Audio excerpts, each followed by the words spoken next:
General फैज़ कभी सारा जो नेटवर्क है वो भी बातें खुल के सामने आ रही हैं कि ये जो करिश्मे दिखाती थी, असल में मौक्कल कौन था उनका?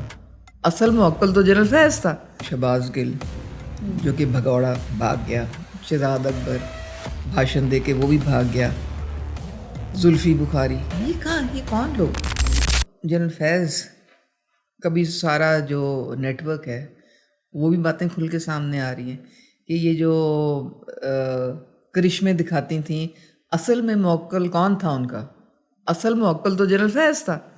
वो जनरल फैज़ उसको बता देता था कि ये देखो 2 दिन बाद ये होगा, जुडिशरी ये फैसला करेगी, 4 दिन बाद ये पकड़ा जाएगा, 6 दिन बाद ये होगा। अच्छा। करवाते तो वो खुद थे, ठीक है। तो ये मोहतरमा जो थी ना, इमरान खान को कहती थी कि देखो मुझे नज़र आ रहा है, मुझे रूहानी तौर पे मुझे फीलिंग हो रही है और मैंने देखा है कि ये होगा। और खान वाह वाह वाह वाह वाह वाह, देखो जी मेरी बेगम इतनी पहुंची हुई है, इसको हर चीज़ का पता है।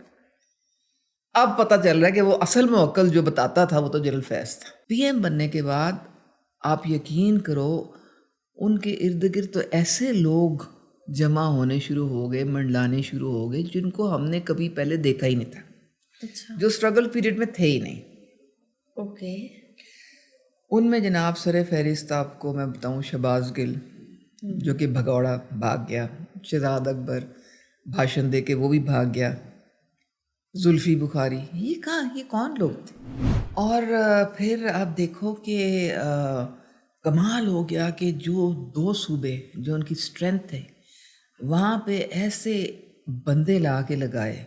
नंबर 1 पंजाब में बुज़दार और केपी में महमूद खान, टोटल इनकॉम्पिटेंट कुछ वो। और सिर्फ उनको लगाया क्यों?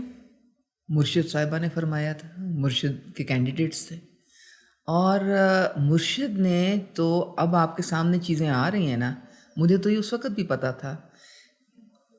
वो जो ख़ातून है उसने ये बावर करा दिया था इमरान खान को कि आप पीएम मेरी वजह से।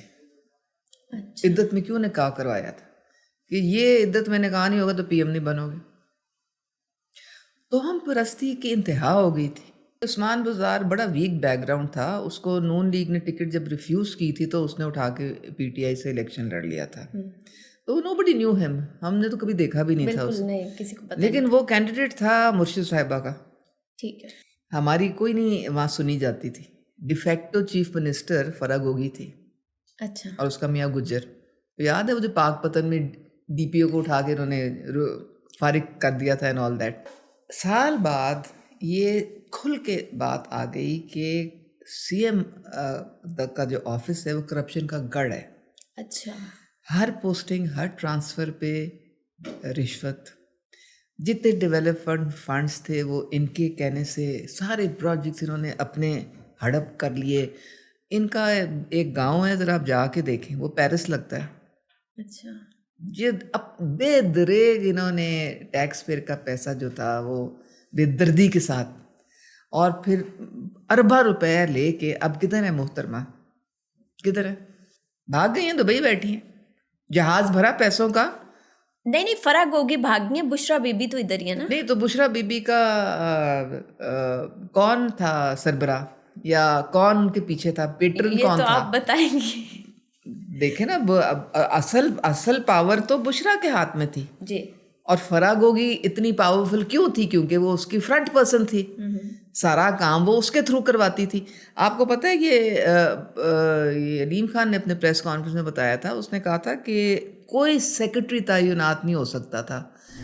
उसकी पहले तस्वीर आती थी बनी गाला, फिर वो अगर मुर्शिद साहिबा उस पर टिक लगाती थी तो वो बनाया जाता था, जिस पे क्रॉस लगता था वो फारिग हो जाता था, क्योंकि उन्होंने तो अपने मनपसंद गाने थे ना जिनसे पैसे बटोरने थे। तो ये मामला सारा चल रहा था उस वक़्त।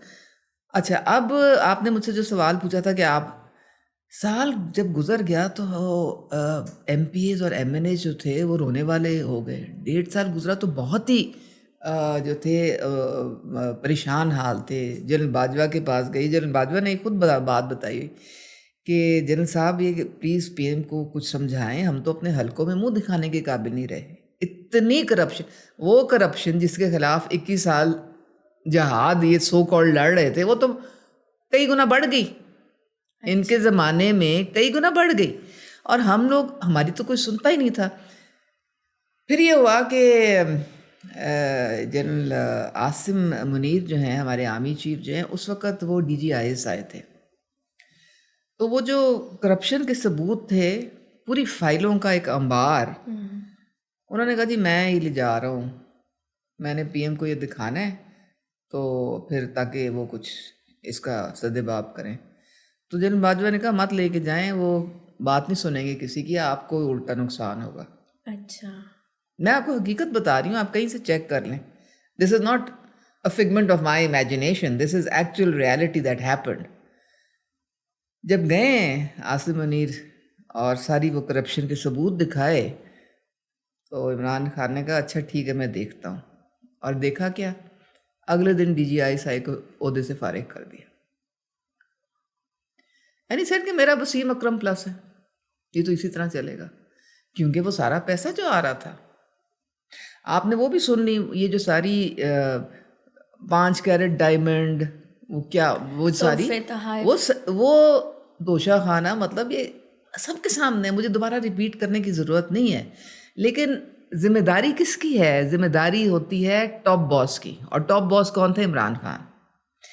सारी चीज़ें उनके नाक के नीचे हो रही थी, उनको सब पता था, और वो खुद कहा करते थे fish rots at the top, the fish was rotting there was this gang of 5, सबके हिस्से थे वहाँ पे।